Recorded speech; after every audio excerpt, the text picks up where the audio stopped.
Bonjour à tous, ici Renaud Richer, naturopathe, coach, conférencier, concepteur de produits naturels et formateur en naturopathie et neurosciences dans notre propre école. Je rencontre énormément de naturopathes dans mon domaine d'activité, que ce soit au travers de mes produits que j'ai développés en complément alimentaire, en cosmétique. Souvent, ils ont envie de pouvoir les recommander par la suite. Ensuite, j'en accompagne certains à développer leur activité. J'en forme certains que je suis en tant que mentor ou bien en tant que tuteur de formation, etc., etc. Une des choses qui revient très souvent dans les personnes que j'accompagne, qui ont du mal à développer leur activité, qui ont du mal à se sentir naturopathe et à se sentir légitime et compétent, c'est un défaut de choix de leur formation. Alors aujourd'hui, j'ai envie de vous partager pour moi 5 points essentiels qui sont vraiment indispensables, essentiels, comme leur nom l'indique, pour bien choisir sa formation. Avant toute chose, si vous n'êtes pas encore abonné à la chaîne YouTube, c'est le moment de le faire. Si vous êtes abonné, pensez à appuyer sur la cloche grise pour être au courant dans les premiers des prochaines vidéos qui vont sortir. Comme ça, vous pourrez également les commenter rapidement et obtenir rapidement mon feedback, puisqu'évidemment, les premiers arrivés sont les premiers servis. Et c'est surtout que j'aime beaucoup donner la priorité aux gens qui passent à l'action. Donc évidemment, si vous passez à l'action, je vais tout faire pour vous encourager. Je vais me donner à 4000% pour ça. Ensuite, si jamais vous êtes dans la phase de recherche d'une école, d'une formation, etc., et pas simplement à l'état de réflexion, vous êtes en train vraiment de passer à l'action, de trouver cette école et cette formation, n'oubliez pas que vous pouvez télécharger ou vous inscrire tout simplement pour recevoir les 5 questions essentielles, indispensables à se poser avant de choisir son école et sa formation pour être sûr de ne pas se planter. Je vous remets le lien juste en dessous, c'est gratuit et ça fait toujours plaisir d'avoir un maximum de bagages dans sa besace pour éviter de faire des erreurs. Donc allons-y maintenant pour les 5 points essentiels. Le premier point, c'est ce que j'appelle les modalités de la formation. Les modalités, en fait, c'est par exemple, tout simplement comment elle va se dérouler. Est-ce que ça sera le week-end? Est-ce que ce sera la semaine? Est-ce que c'est une formation continue? Est-ce que c'est une formation à distance? Est-ce que c'est une formation en présentiel? Est-ce que c'est des e-learning? Est-ce que c'est des DVD? Est-ce que c'est des polycopiés? Est-ce que c'est des livres à lire? Etc., etc. Est-ce que ça se passe en PDF? Est-ce qu'il y a des webinaires? Est-ce qu'il n'y a aucun cours physique? Est-ce que c'est des conférences? Etc., etc. Vous voyez, il y a beaucoup de choses.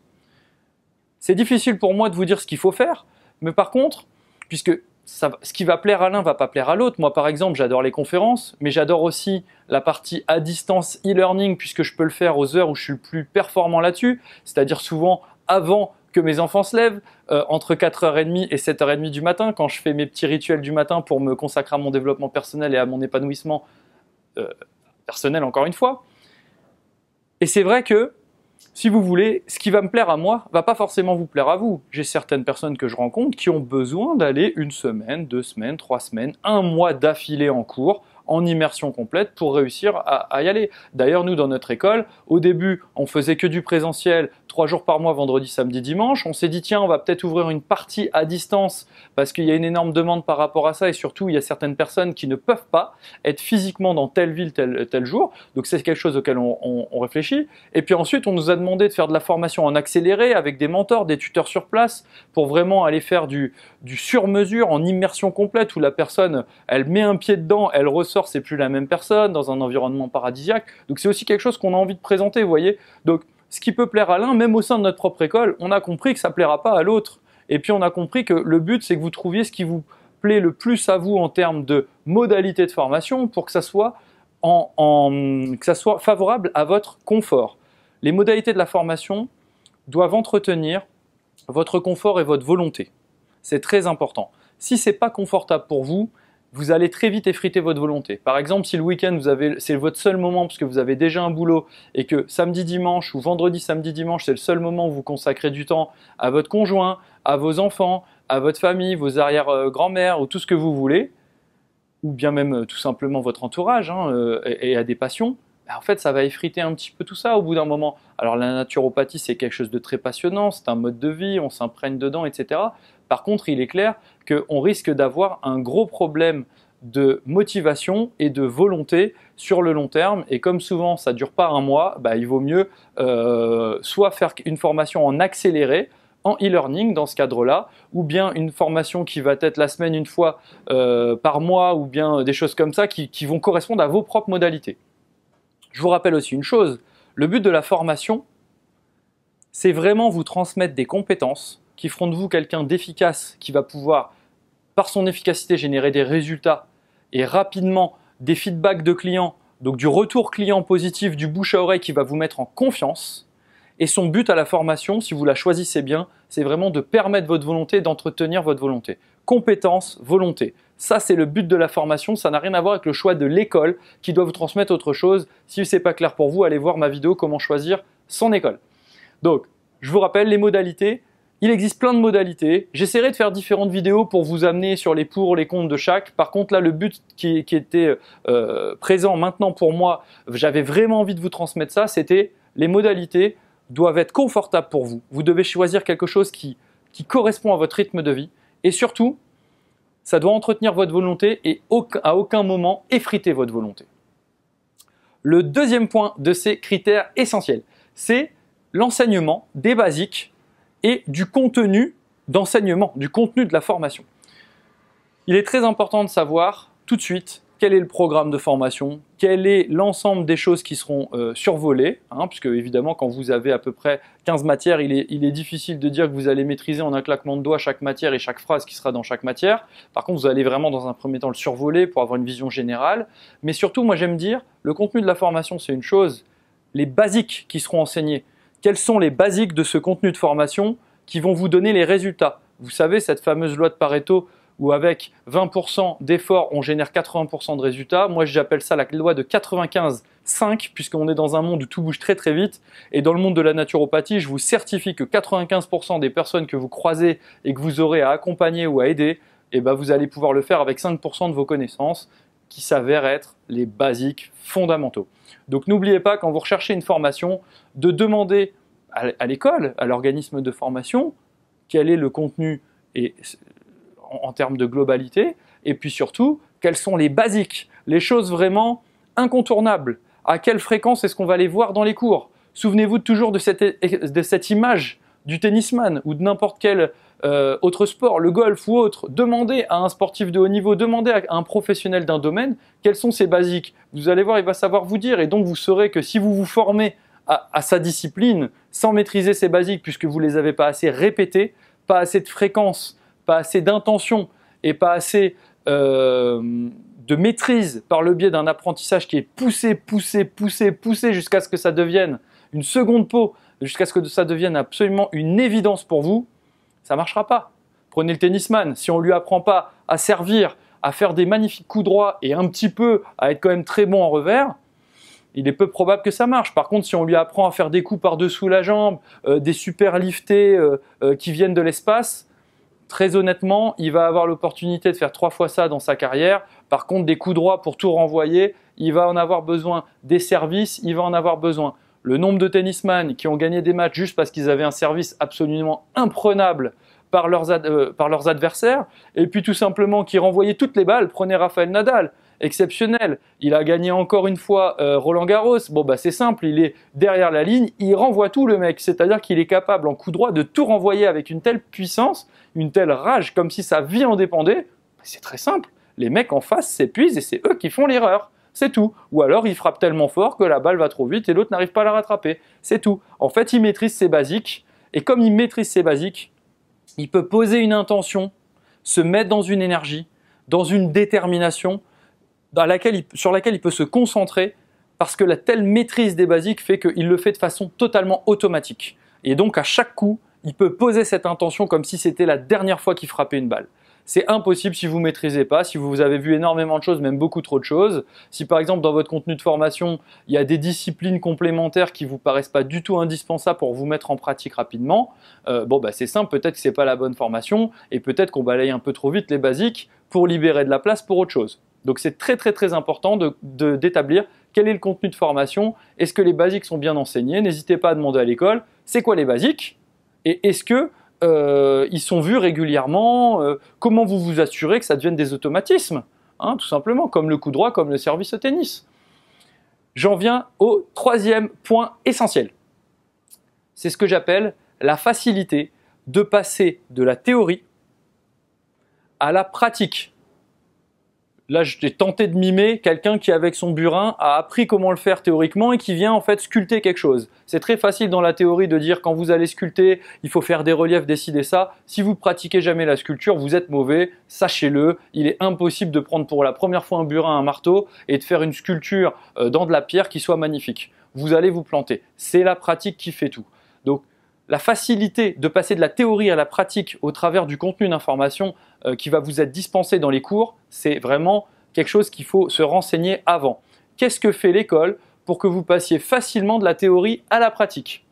Est-ce que l'école vous fait faire des cas pratiques? Est-ce que c'est quasiment que de la pratique qui est enseignée? Nous, je sais par exemple, on enseigne très peu de théorie finalement, mais c'est de la théorie qui est tout de suite de la mise en pratique. Moi, j'appelle ça de la naturopratique et non pas de la naturopathie théorique qu'on doit ensuite pratiquer pour être expérimenté et devenir confiant face à son métier et sa pratique quotidienne. Au contraire, c'est tout de suite de la naturopratique et donc il est probablement très difficile, si on met en place la pratique comme on l'a vu en cours, de se planter puisqu'en fait on sait tout de suite comment pratiquer à partir du moment où on s'entraîne immédiatement. Donc voilà, la facilité de passer de la théorie à la pratique. Si l'école vous dit il faut beaucoup de théorie et vous verrez la pratique ça vient avec les années et ci et ça, peut-être que c'est pas fait pour vous si vous avez besoin de passer à la pratique. Par contre, si vous êtes un académicien qui adore stocker énormément d'informations, restez au premier niveau d'intelligence du point de vue neuroscientifique qui est celui du cerveau cortical qui est là-dedans, aller chercher l'information.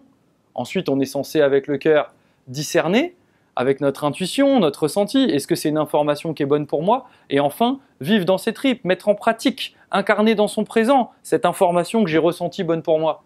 Si vous ne mettez jamais en pratique, vous n'irez jamais exploiter ce troisième niveau d'intelligence et vous ferez comme tout le monde, ce qu'on a l'habitude de dire, on exploite 5 à 10% de notre cerveau. En fait, c'est qu'on exploite 5 à 10% de notre niveau d'intelligence puisqu'on reste stagné ici, on apprend beaucoup et on ne met jamais rien en pratique. Et vous ferez partie des 95% de naturopathes qui, très concrètement, une fois certifiés, démarrent jamais. Comme ils démarrent jamais, en fait, ils ne sont pas naturopathes professionnels. Et plus ça va, plus ils ont le syndrome de l'imposteur, plus ils trouvent des bonnes excuses pour ne pas pratiquer. Donc pour moi, la théorie, le passage de la théorie à la pratique est indispensable. Toute école doit vous pousser à ça, puisque sinon vous ne serez pas un professionnel qui pratique.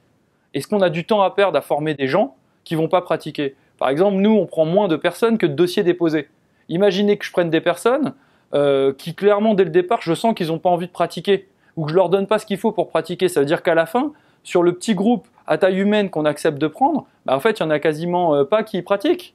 Donc en fait, on ne va pas changer le monde comme ça. Et je ne pense pas qu'aucune école de naturopathie, en tout cas bienveillante, avec une vraie vision long terme de la naturopathie, a envie de former des gens qui restent dans leur canapé et qui font autre chose de leur vie ou qui sont obligés de trouver des boulots alimentaires parce qu'en fait, ils n'en vivent pas et qui ne pratiquent pas. Hein. Donc la facilité de passer de la théorie à la pratique, quelqu'un dans une école doit vous dire voilà ce qu'on propose aux gens. Est-ce que c'est un accompagnement individuel? Est-ce qu'il y a une intervention sur le développement d'activités de naturopathe pour vraiment mettre les mains dans le cambouis? Est-ce qu'il y a des cours pratiques? Est-ce qu'il y a des exercices pratiques avec des vraies séances que vous faites devant les profs, que les profs font devant vous? Est-ce qu'il y a des stages? Est-ce qu'il y a dans votre mémoire quelque chose en rapport avec des cas pratiques que vous aurez eu à faire? En gros, qu'est-ce qu'on fait pour vous obliger ou vous permettre de passer de la théorie à la pratique? Voilà, c'était le troisième point. Pour moi, il est essentiel. Sans quoi, vous allez choisir une formation où probablement vous en ferez jamais rien. Et ça sert à rien d'avoir des modalités qui sont confortables, qui entretiennent votre volonté, d'avoir des basiques et du contenu qui correspond à ce que vous voulez apprendre si vous ne le mettez jamais en pratique. J'en viens au quatrième point, la durée des études. Alors, il y a des formations qui durent très peu de temps puisqu'elles sont faites en accéléré. Nous maintenant on propose ça pour les gens qui vraiment veulent faire ça en accéléré, qui souvent sont déjà des professionnels de la santé ou des médecines alternatives et douces, ou bien des gens qui sont dans le domaine en fait, qui veulent se former en accéléré parce qu'elles ne peuvent pas étaler ça sur un certain nombre de temps, donc elles veulent se former vite et ensuite elles ont du temps pour effectuer leur mémoire, être suivies, ingurgiter les choses. Mais par contre elles n'ont pas beaucoup de temps à consacrer à la formation. C'est possible. Par contre, le cursus standard, chez nous, par exemple, c'est 3 jours par mois pendant 12 mois pour faire la première année.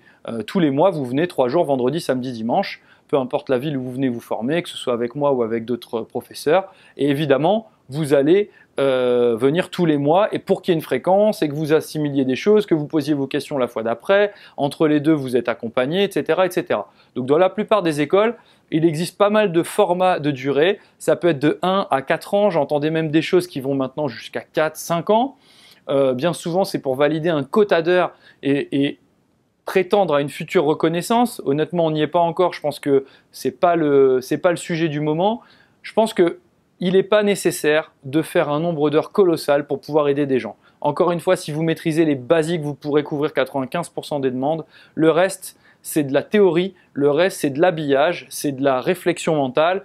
C'est beaucoup de choses qui vont être passionnantes. Parfois, j'entends des choses assez rigolotes.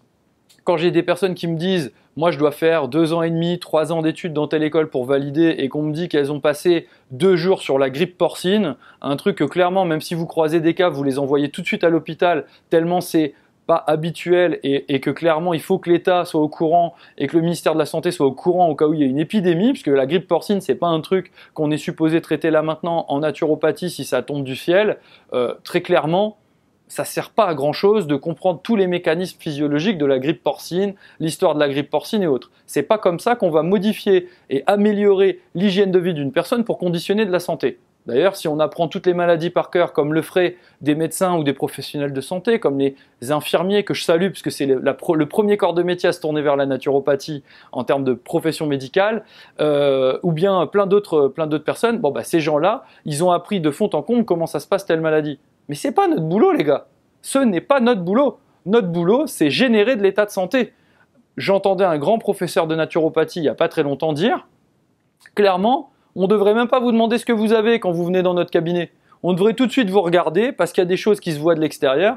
On devrait poser des questions et tout de suite vous mettre en place des protocoles qui sont des protocoles en rapport avec l'amélioration intrinsèque de la santé par le corps lui-même et pour lui-même. Et par le biais du mental et de l'inconscient. En aucun cas, on devrait vous demander quelle maladie vous avez ou quoi que ce soit. Moi, je considère que c'est quand même important, non pas pour traiter la maladie à proprement parler. Maintenant, quelqu'un qui a eu un accident qui fait qu'il a eu toute la jambe fracturée et qui souffre de douleur, on lui demande jamais, on ne sait jamais qu'il y a eu ce choc traumatique accidentel, avec de la chirurgie, des prothèses, des choses comme ça, des fois plusieurs passages sur le billard, éventuellement même un état traumatique au niveau mental, parce que la personne est impactée physiquement et mentalement par le biais de ce genre d'accident. Si on ne sait pas ça, on ne va pas forcément comprendre ce qui se passe dans le corps de la personne pour l'aider à vraiment mettre en pratique son hygiène de vie de façon réellement impactante, puisqu'on ne pourra pas lui demander d'aller faire de la course à pied par exemple, ou du vélo si elle a la hanche complètement défoncée et que ce n'est pas encore guéri. Donc je pense qu'il faut quand même un juste milieu, mais à la limite, tout ça, ce n'est pas notre boulot. Et je pense aussi que souvent, on vous prend un quota d'heures qui est tellement massif qu'il faut remplir et on vous fait apprendre des trucs théoriques qui permettent de combler des heures. Et c'est pourquoi, parfois, vouloir faire trop d'heures, l'être humain a un grand biais psychologique là-dedans. On vous donne 2 mois de délai, vous prenez 2 mois de délai, même si vous étiez capable de le faire en 2 jours. Et bien là, c'est pareil, si on vous dit maintenant on entend des 1600, 1200 heures, 1400 heures, l'autre fois je voyais un truc de 2000 et quelques heures, bon, vous vous donnez des heures, et ben vous allez remplir des heures. Maintenant, si vous donnez des heures pour justifier un prix, c'est peut-être pas intéressant de remplir ces heures inutilement. Il vaut peut-être faire moins d'heures, moins justifier un prix et aller tout de suite vers l'essentiel. Moi, en tout cas, j'aime bien pas faire perdre le temps aux gens, donc j'aime pas leur faire passer trop d'heures pour rien et pour pas obtenir plus de résultats derrière. Donc, c'était le point sur la durée. La durée, si vous êtes prêt à passer 4 ans de votre vie à étudier, il n'y a pas de problème. Maintenant, pour moi, la durée, c'est pas forcément un critère de sélection d'école. Je pense pas qu'une formation est plus sérieuse parce qu'elle dure plus longtemps et qu'elle fait plus d'heures. Par contre, le point 5 que je vais vous évoquer juste après, il est primordial. Le point 5, c'est est-ce que l'école et la formation peuvent vous mettre en relation avec des références de diplômés qui ont mis en pratique et qui gagnent leur vie aujourd'hui. Normalement, quand vous allez par exemple faire un site internet, vous êtes en mesure de demander à l'agence ou au prestataire est-ce qu'il a des références ? Tout simplement. Quand vous allez voir un avocat et que vous n'en connaissez pas, par exemple, vous ne savez pas qui aller voir, qu'est-ce que vous faites ? Vous interrogez autour de vous, est-ce que tu connais un avocat ? Est-ce que tu connais un plombier ? Ce qu'on appelle le bouche à oreille. Tout simplement, c'est du marketing de bouche à oreille. C'est est-ce que, au niveau bouche à oreille, est-ce qu'au niveau d'une personne qui a déjà suivi cette formation, donc qui a déjà profité de leur prestation de formation, est-ce qu'il a été content ? Quels sont selon lui les points négatifs ? Quels sont selon lui les points positifs ? Vous pouvez aussi regarder sur internet, est-ce qu'il y a des témoignages de gens qui ont fait des écoles ? Alors parfois il ne faut pas s'arrêter, la dernière fois je voyais sur YouTube des témoignages sur des très grosses écoles de formation, les plus grosses écoles de France. Évidemment, ils ont plusieurs antennes qui n'ont pas les mêmes profs. Alors même, et des fois même, le cursus n'est pas exactement le même dans chaque antenne. attendez, vous ne pouvez pas juger une école dans son ensemble en vous arrêtant simplement au témoignage d'une personne qui a suivi les cours dans le sud de la France, alors que vous allez suivre dans le nord, dans l'ouest, dans l'est, à Paris, je ne sais où, ou à Toulouse. On ne peut pas cataloguer. Par contre, quand vous vous posez ces 5 critères essentiels que je vous ai partagés, eh ben vous allez pouvoir tout de suite vous rendre compte si au niveau des modalités c'est mieux. Par exemple, des fois dans les grosses écoles, certaines antennes à Lyon, ou à Toulouse, ou à Nice, ou à Paris, ou à Lille, vont pas avoir les mêmes modalités de formation. C'est-à-dire ça va être en partie à distance, en partie présentiel, ça va être en partie en semaine, et d'autres ça va être que le week-end. Ça va pas être les mêmes d'une ville à l'autre. Donc posez bien les bases, voyez ce qui vous arrange. Au niveau du confort, le fait de pouvoir venir dans la ville qui vous arrange la plus proche, c'est une chose. Moi, j'invite toujours les gens à pas s'arrêter à ça, parce que c'est vraiment, si on choisit pour des raisons de confort géographique, honnêtement, si la formation est passionnante et que tout le reste vous forme à devenir un bon naturopathe et un naturopathe reconnu et compétent, l'aspect géographique n'est pas forcément le plus important. Je prends toujours l'exemple de Paris ou de Lille où on donne une grande partie des formations. C'est simple, nous on est dans le sud de l'île, celui qui est au nord de l'île, ça a beau être, on a beau dire c'est à côté de l'île, et ben ça va pas l'arranger parce qu'il aura de la route. Sur Paris c'est pareil, si vous dites je suis près de la Tour Eiffel, ceux qui sont dans le nord ça leur va pas, ceux qui sont dans l'ouest, dans l'est, dans le machin, dans le sud, parce qu'il y a toujours du transport. Donc à la limite l'aspect géographique, moi je vous conseille de vraiment le mettre comme le dernier des critères de confort pour vous, mais les autres critères sont assez importants. Donc la référence de diplômés qui gagnent leur vie, c'est très important.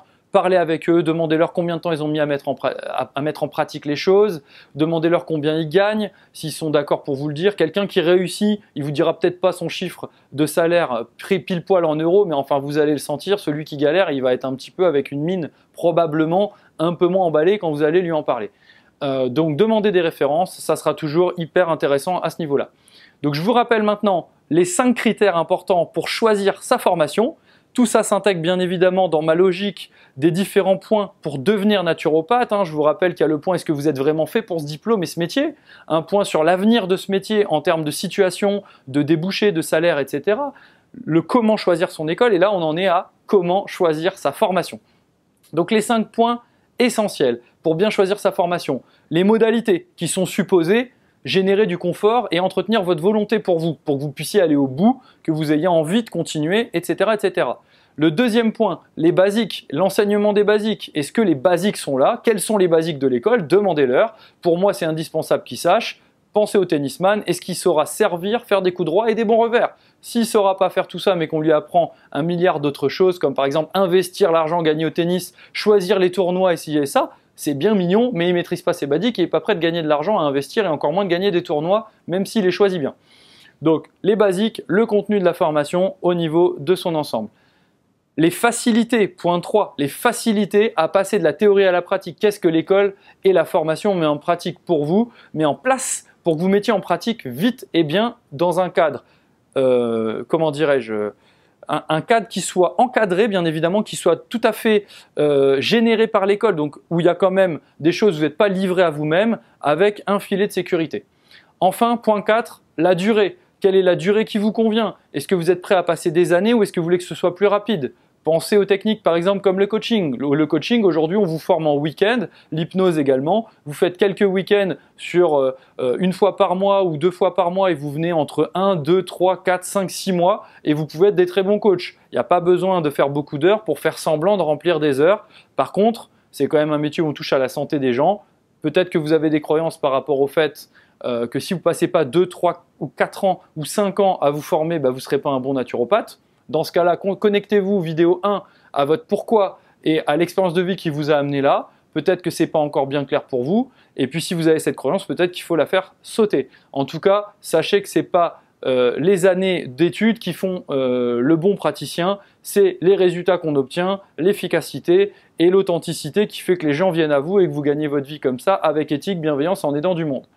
Point 5, les références de diplômés qui gagnent leur vie et qui vont vous parler de la confiance que ça a généré en eux, cette formation-là. Donc voilà les 5 points. J'espère que ça vous aura aidé. Si c'est le cas, n'hésitez pas à mettre un pouce sur la vidéo vers le haut, c'est super encourageant. Honnêtement, ça aide aussi les autres à trouver la vidéo.